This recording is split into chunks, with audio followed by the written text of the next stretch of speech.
فصل اول. ساعت حدود 11 صبح بود. تو دفتر پدرم تو شرکت بودم که موبایلم زنگ زد. داشتم نقشه‌ای رو که برای یه ساختمون کشیده و طراحی کرده بودم به پدرم نشون میدادم. ازش عذرخواهی کردم و تلفن رو جواب دادم. بله بفرمایین. نیما: الو سیاوش، برس که بابام ترکید. آروم تو تلفن گفتم: نیما الان وقت ندارم، نیم ساعت دیگه بهت زنگ میزنم. داریم با پدرم فنها رو چک میکنیم. نیما: صدات درست نمیاد. دارین با بابات زنها رو چک میکنین؟ خفه شی نیما، زن نه فن. نیما: ول کن بابای کچلت رو، میگم بابام ترکید. دیدم انگار داره جدی حرف میزنه. صداش هم یه جور دیگه بود و هی قطع و وصل میشد. موبایلم درست خط نمیداد. داری شوخی میکنی؟ بابا ترکید یعنی چه؟ نیما: مگه بابام کپسول گازه؟ میگم آپاندیسش ترکید. کری مگه؟ بابا این موبایل وامونده تو نقطه کوره.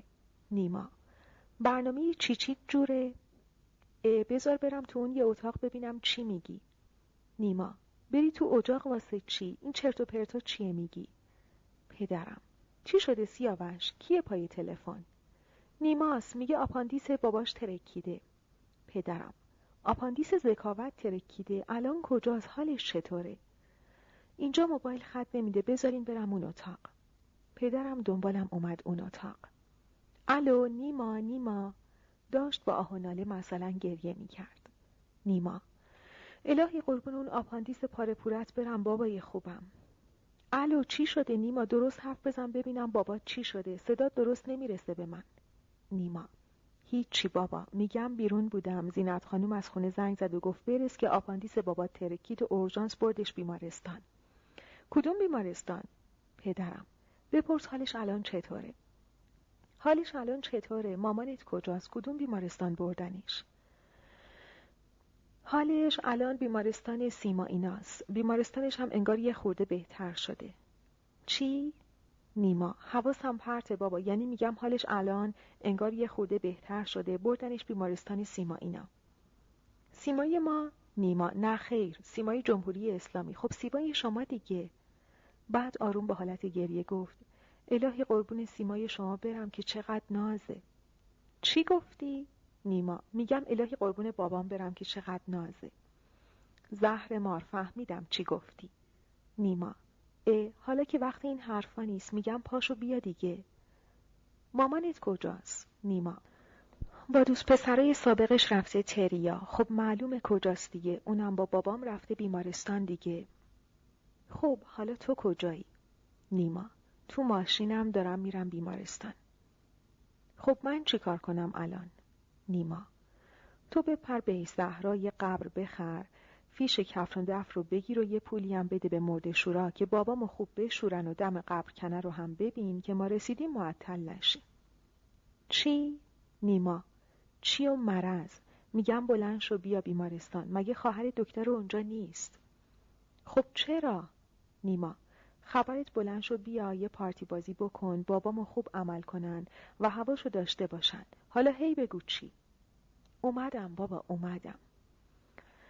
هم ناراحت شده بودم و هم خندم گرفته بود. جریان رو به بابام گفتم و تند راه افتادم طرف بیمارستانی که سیما خواهرم اونجا کار میکرد. 1 رو بعد رسیدم. تا پیاده شدم دیدم نیمام رسید. دوتایی رفتیم تو بیمارستان و رفتیم جلوی قسمت پذیرش. پذیرش خیلی شلوغ بود. 7-8 نفر جلوش واسطاده بودن و هی از مسئولش که یه دختری جوان بود سوال میکردند. دختر بیچارم یه دستش به گوشی تلفن بود و یه دستش به میکروفون پیجینگ و 1 دقیقه با تلفن صحبت میکرد و 1 دقیقه یه دکتر و پرستار و یا مأمور تأسیسات رو پیج میکرد و وسطش 2 جمله جواب ارباب رجوع میداد. پاک گیج و کلافه شده بود. مردمم بهش امون نمیدادن و مرتب ازش سوال میکردن. ارباب رجوع: ببخشید خانم، همسر من اومده اینجا، گویا مسموم شده. اسمش ثریا عبادیه. میشه نگاه کنین ببینین هنوز اینجاست یا رفته؟ مسئول پذیرش تا می اومد جواب بده تلفن زنگ میزد و 1 لحظه با تلفن صحبت میکرد و بعد باید با بلنگو 1 نفر رو پیج میکرد. مسئول پذیرش: دکتر بهرامی اورژانس. دکتر بهرامی اورژانس. ارباب رجوع: خانم ببخشین، یه مریض بدحال داریم، تو رو خدا کار ما رو زودتر راه بندازیم. مسئول پذیرش: آقا من یه نفرم، 100 تا دستم که ندارم، بیا این فرم خودتون پرش کنین. ارباب رجوع: خانم ما زودتر اومدیم، مریض ما بدحاله. مسئول پذیرش: اجازه بدین، قبل از شمام هستن.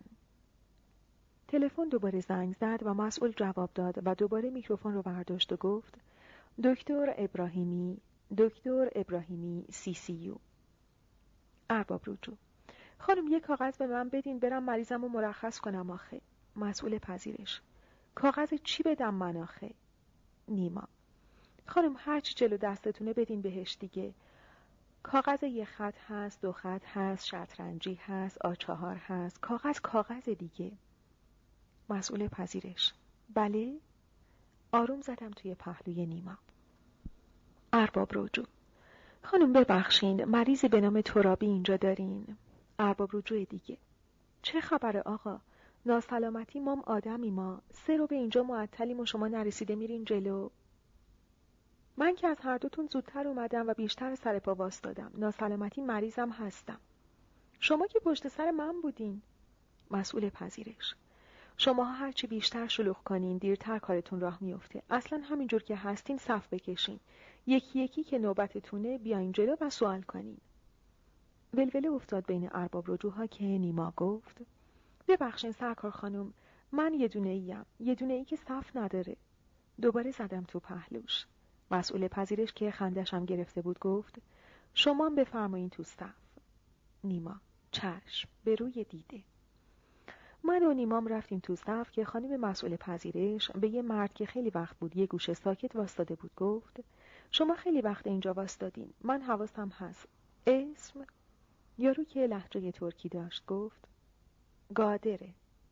مسئول پذیرش: گادره؟ گادره نه بابا، گادره. مسئول: بندم که همینو گفتم، گادره، درسته؟ یه دفعه همه ارباب رجوع‌ها با هم گفتن: قادری، قادری، قادری، قادری. مسئول پذیرش که تازه متوجه لهجه یارو شده بود شروع کرد تو دفتر دنبال اسم قادری گشتن و یه خورده بعد گفت: یه همچه اسمی نداریم، اینجا نادری داریم، قادری نداریم. قادری: ببینم. اینو گفت و همچین دلا شد رو پیشخون مسئول پذیرش که اگه مردم نگرفته بودنش میافتاد اون طرف، روی کله خانم مسئول پذیرش. مسئول: آقا یواش، چه خبرتونه؟ این دفتر رو من باید ببینم نه شما. اگه اسمتون بود که خودم بهتون میگفتم. قادری: اسمش اونجا نیست. مسئول: نه خیر نیست. قادری: فامیلش نمیخوای؟ مسئول: چرا نمیخواد؟ هم اسم فامیل باید اینجا باشه. قادری: اسمش باید اونجا بنویسه؟ مسئول: بله باید بنویسه. قادری: خب الان بنویس، چی فرق داره؟ اون ننوشته تو بنویس. تلفن دوباره زنگ زد و مسئول جواب داد و بعد پشت میکروفون گفت: دکتر صادقی بخش جراحی. دکتر صادقی بخش جراحی. بعد به قادری گفت: یعنی چی آقا، چه فرقی داره؟ اسم باید اینجا نوشته شده باشه، در ضمن تو نه و شما. همه زدن زیر خنده. مسئول پذیرش: اصلا شما دنبال کی اومدین؟ قادری: منیم آمدم دنبال کارتون اضافه، پلاستیک باطله، شوشانجیر خورده، شوشه پاره. خب میخرم. پولش نگده. اسمش بونیس، هر روز خودم میام. دوباره همه زدن زیر خنده که خود مسئول پذیرشم که هم خندش گرفته بود و هم عصبانی شده بود به یک نگهبان اشاره کرد و نگهبانم اومد و یارو رو با خودش برد. مسئول از نفر بعدی پرسید: اسم خانم شما چی بود؟ ثریا عبادی. مسئول: ایشون حالشون خوب شد و با همراهشون تشریف بردن. دوباره تلفن زنگ زد. مسئول آسانسور بخش 2. مسئول آسانسور بخش 2. بعد از نیما پرسید حالا شما بگین. نیما: چی بگم؟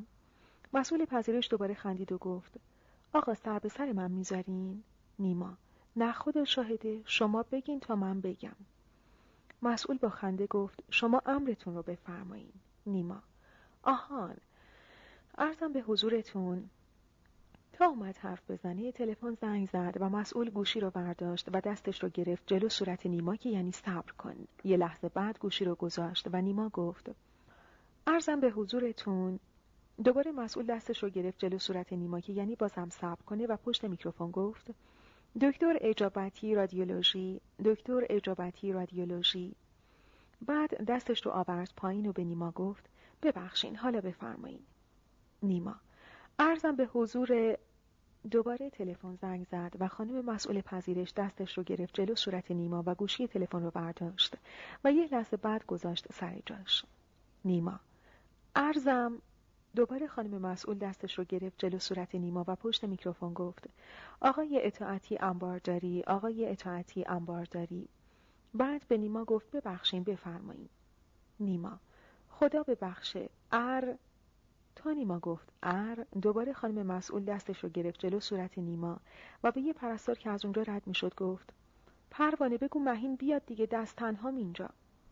نیما که کف دست خانم مسئول جلو صورتش بود یه دفعه گفت به به به به به به این کف دست، به به به این فال، به به به این خط هزار الله اکبر به این خط شانس. جونم واسهتون بگه یه پول قلمبه همین روزا دستتون میرسه. این هوا. با دستش رو هوا یه چیزی اندازه یه هندونه بزرگ رو نشون داد. مردم دیگه مرده بودن از خنده که نیما گفت خواهر فال نخودم بلدم، بگیرم براتون. خانم مسئول دیگه نتونست خودشو نگه داره و زد زیر خنده و همونجور که میخندید گفت یعنی چی آقا؟ نیما: خانم بنده اینجا به عرعر افتادم، دلم ترکید از بس نذاشتین حرف بزنم. محکم زدم تو پهلوش که اونم بلند گفت آخ. دوباره همه زدن زیر خنده. شده بود اونجا تئاتر. 2-3 تا پرستار دیگه هم جمع شدن اونجا که مسئول پذیرش با خنده گفت چی کار کنم آقا؟ یه نفرم و این همه مسئولیت. نیما: خب چرا نمیگی مهینم بیاد کمکت؟ دوباره همه زدن زیر خنده که یه خانم جوان که گویا همون مهین خانم همکار مسئول پذیرش بود اومد و خیلی جدی به نیما گفت شما امرتون رو بفرمایین، به مسائل دیگه کاری نداشته باشین. نیما: به روی چشم. ممکنه مسئول سردخونه رو برام پیج کنین؟ مسئول پذیرش: مسئول سردخونه رو برای چی میخواین؟ نیما: عرضم به حضورتون که ما 1 ساعت پیش اومدیم اینجا خدمت همکار محترم شما. واقعا چه خانم زحمتکشی هم هستن. مسئول پذیرش اولی: شما یه رب نیست که تشریف آوردین اینجا. نیما: صاحب تشریف باشین، حالا هر چی. عرضم به حضورتون که ما یه بیماری داشتیم به اسم ذکاوت که احتمالاً تا الان فوت کردن.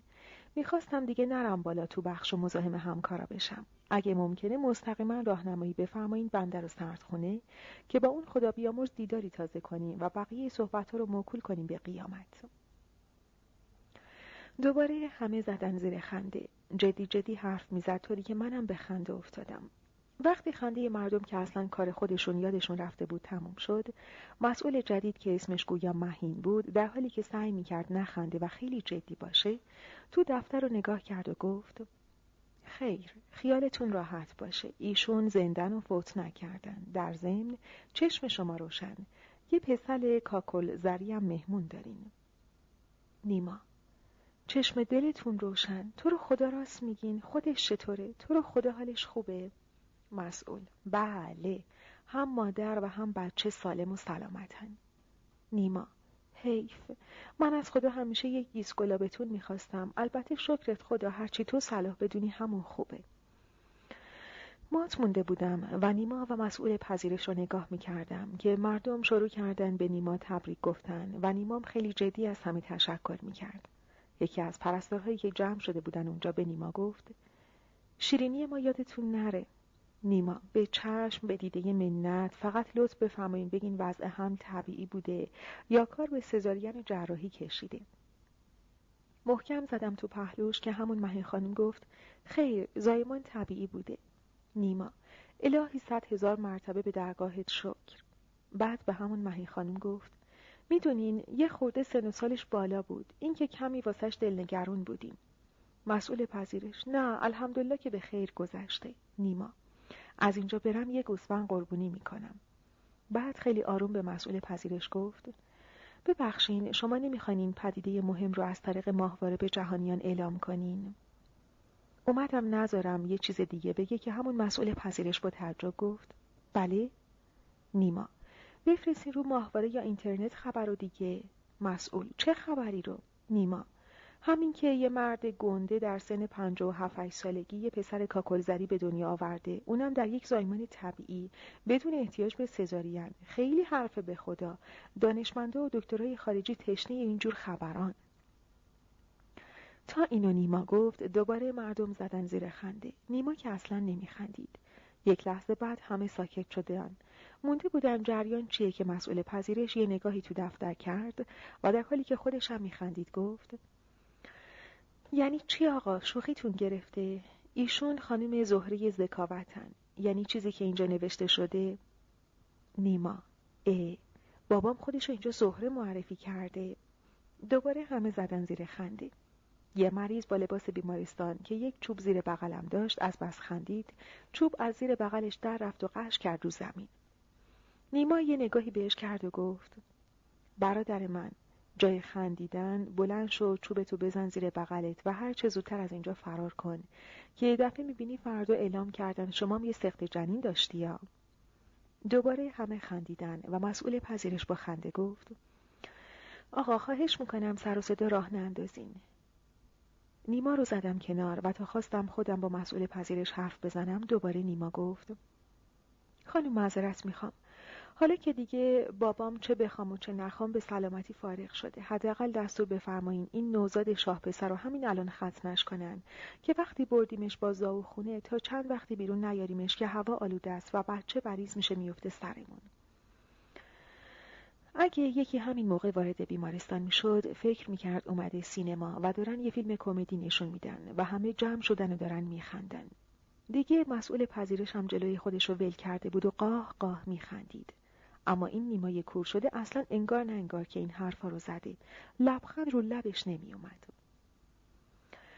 خنده ها که تمام شد به مسئول پذیرش گفتم ببخشید خانم، میشه خواهش کنم خانم دکتر فطرت رو برام پیج کنین؟ مسئول پذیرش: خانم دکتر فطرت؟ بله، دکتر سیما فطرت، جراحن. مسئول پذیرش یک لحظه منو نگاه کرد که نیما گفت حتما ایشون رو هم خسته کردن و دارن دوران نقاهتشون رو میگذرونن. دوباره همه شروع کردن به خندیدن که نیما با حالت داد زدن گفت یه کاری بکنین آخه بابای بیچارم مرد. مسئول پذیرش: خواهش میکنم آروم باشین. نیما: حالا که شما میفرمایین چشم. مسئول: اصلا پدر شما رو به چه علت آوردن اینجا؟ نیما: بابا آپاندیسش هم گویا ترکیده و اورژانس رسوندش اینجا. مسئول پذیرش یه نگاهی به دفتر کرد و گفت امروز ما ترکیدگی نداشتیم. نیما: اختیار دارین خانم، جلوی خودم متخصص ترکیدگی رو تشخیص داد، تمام در و دیوار نم زده بود. دوباره همه زدن زیر خنده. اومدم حرف بزنم که مسئول پذیرش با خنده گفت منظورم اینه که ما اصلا امروز بیماری که آپاندیسش ترکیده باشه نداشتیم. نیما: یعنی من دروغ میگم؟ صدای ترکیدنش رو 2 محله اونورترم شنیدن. همه میگفتن مثل صدای این نارنجک‌های چهارشنبه سوری بوده. باور نمیفرمایین برم استشهاد محلی جمع کنم. اصلا ولش کنین. اون خدا بیامرز که تا حالا حتما فوت کرده و پشت سر مرده حرف زدن خوب نیست. اگه براتون زحمتی نیست و خانم دکتر فطرت هم دوران نقاهتشون تموم شده، تو اون بلنگو یه پیج بکنین، شاید خدا خواست و ایشون اومدن و زیر بال و پر ما رو گرفتن. دوباره همه خندیدن که تو همین موقع یه دستی بازوی منو گرفت. برگشتم دیدم سیما خواهرمه. داشت میخندید. همونجور با خنده به نیما و من گفت سلام، میخواستین حالام نیاین؟ نیما: سلام سیما خانم، به خدا ما خیلی وقت اینجاییم. منتها بابام رو دیر از اتاق زایمان آوردن بیرون. گویا سر بچه گیر کرده بوده و بیرون نمی اومده. دوباره همه زدن زیر خنده. سیما میخندید و به نیما نگاه میکرد که من گفتم سیما جون گویا یه اشتباهی اینجا پیش اومده. سیما: چه اشتباهی؟ تا مسئول پذیرش اومد توضیح بده نیما گفت نه بابا، اشتباه از طرف ما بوده. گویا بابام اینجا خودش رو زهره معرفی کرده. یه چند وقتی هم بود که بابام با آدمای ناجور نشست و برخاست میکرد. گویا گول خورده و شکمش اومده بالا و دوباره خنده ها شروع شد. نیما تمومش کن دیگه، اصلا فکر بابات نیستی. نیما: فکر نداره که الحمدلله که هم خودش سالمه و هم بچه‌ش. صاحب یه داداش کوچولو شدم. حالا هر روز میذارمش تو کالسکه و میبرمش با خودم پارک. دوباره همه قش و ریسه رفتن. قیامت شده بود. دم پذیرش که من به سیما گفتم بابا سیما اینو برش دار ببر بالا سر باباش، آبرو برامون نذاشت اینجا. خلاصه سیما حرکت کرد که بریم پیش آقای ذکاوت. مسئول پذیرش که اشکش چشماش اومده بود با خنده به نیما و سیما گفت واقعا ازتون معذرت میخوام، ولی باور بفرمایین تقصیر از ما نبود. اینجا یه همچین چیزی نوشته بودن. نیما: اصلا خودتون ناراحت نکنین. ایشالله واسه شب 6 بچه سر اسم گذارون دعوتتون میکنم منزل. اسم نوزاد رو سعید بذاریم خوبه؟ بعد شروع کرد به اشکن زدن و آواز خاله رو خوندن. هلش دادم و با خودم بردمش تو بخش. اگه 2 ساعت دیگم اونجا واسطاده بودیم بازم سر به سر همه میذاشت و اصلا یاد باباش نبود. پسر تو خجالت نمیکشی؟ نیما: راستی خیلی ممنون از این همه کمکی که به من کردی. لالمونی گرفته بودی؟ تو رو گفتم بیای واسه چی؟ برای اینکه اونجا واسی و بخندی؟ آخه تو مگه میذاری کسی حرف بزنه؟ نیما: حالا اصلا بابام چه شده؟ سیما که میخندید گفت آپاندیسش رو عمل کردم، حالش خوبه. نیما: قربون اون تیغ جراحیت برم سیما خانم که مثل ساطور شیرعلی قصاب تیزه. الهی من یه مرض بگیرم که روزی 2 دفعه احتیاج به عمل جراحی داشته باشم و شما منو عمل کنین. زدم تو پهلوش و گفتم چی داری میگی؟ نیما: به تو چه؟ مگی تو وزیر بهداشت و درمانی؟ تن و بدن خودمه، دوست دارم هی عملش کنم. من و سیما وسط راه رو زدیم زیر خنده. سیما: خیال نداری پدرت رو ببینی؟ نیما: نه. مرد شورتو ببرن نیما. نیما: یعنی آره، میخوام ببینمش که اومدم اینجا دیگه. اصلا کجا هستین بابای من؟ رفته نمیدونم کجا و چه کثافتکاری کرده که شکمش اومده بالا و اورژانسی رسوندنش به ماما. 3 تایی راه افتادیم و رفتیم طبقه دوم. سیما شماره اتاق رو بهمون گفت و چون کار داشت خداحافظی کرد و خواست بره که نیما گفت تو رو خدا سیما خانم نرین، من میترسم برم و بابامو تو اون وضع ببینم و حالم بد بشه. اگه شما اونجا باشین حداقل یه اکسیژنی، سرومی، چیزی بهم وصل میکنین. دوباره زدم تو پهلوش که گفت پهلوم سوراخ شده از بس تو سقلمه زدی توش. آخه تو به سیما چی کار داری؟ ولش کن بذار بره سر کارش دیگه. نیما: خب اینم کارشه دیگه، مگه دکترها قسم نخوردن که تا لحظه آخر به مریض برسن؟ خب من دل ضعفه دارم، چشمم که به بابام بیفته ضعف میگیرته. سیما که تا نیما این حرفا رو میزد قش میکرد از خنده. من و نیما از دبستان با هم توی مدرسه بودیم و پدرامون قدیما وقتی بچه بودن توی محله پایین شهر طرف شاپور با هم همسایه بودن. برای همین من و نیما با هم خیلی جور بودیم و اکثرا خونه همدیگر. البته توی محله بالای شهر. نیما اینا از نظر مالی وضعشون خیلی خوب بود و ما هم وضع مالیمون نسبتاً خوب بود. نیما از همون بچگی خیلی سیما رو دوست داشت و همیشه مواظبش بود و زمان تحصیل تا با هم سیما رو نمیرسوندیم به مدرسهش خودش مدرسه نمیرفت. یادمه همون موقع ها به خاطر سیما چند بار بالا طلوتایی که بهش مطلق گفته بودن کتک کاری کرده بودیم و یه دفعه هم حسابی کتک خورده بود.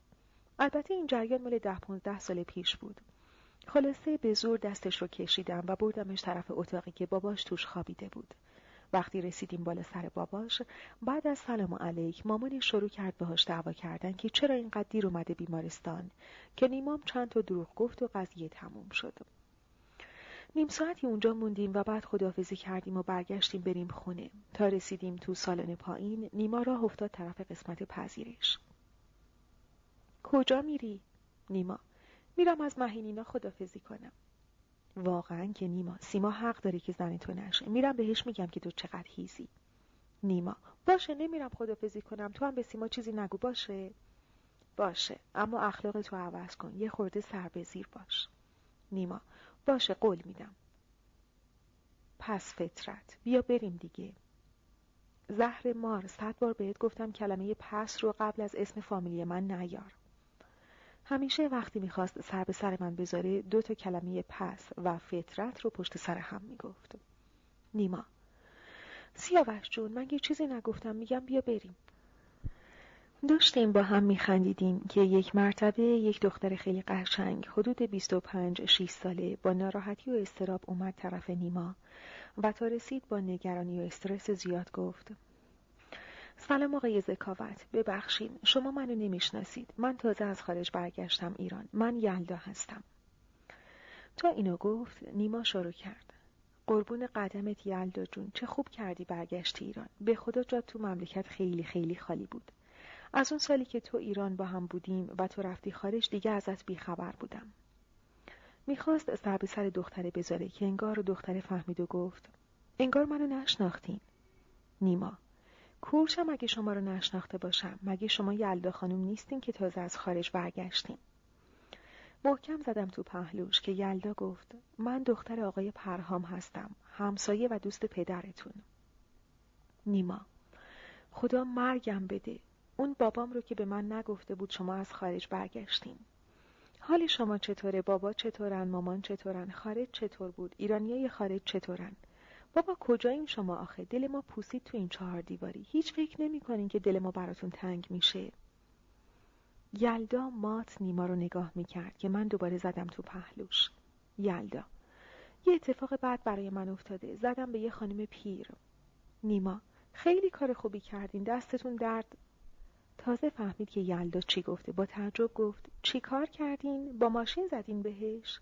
یلدا: بله، خواهش میکنم کمکم کنین. من به قدری هول شدم که نمیدونم باید چی کار کنم. نیما: مرده؟ یلدا: نه. نیما: زدین و فرار کردین؟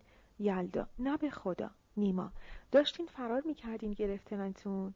یلدا: نه اصلا. نیما: پیرزنه فرار کرده؟ یلدا: آخه شما بذارین منم حرف بزنم. نیما: آخه نمیگی که دختر آقای پرهام زدی بهش الان میخوای فرار کنی؟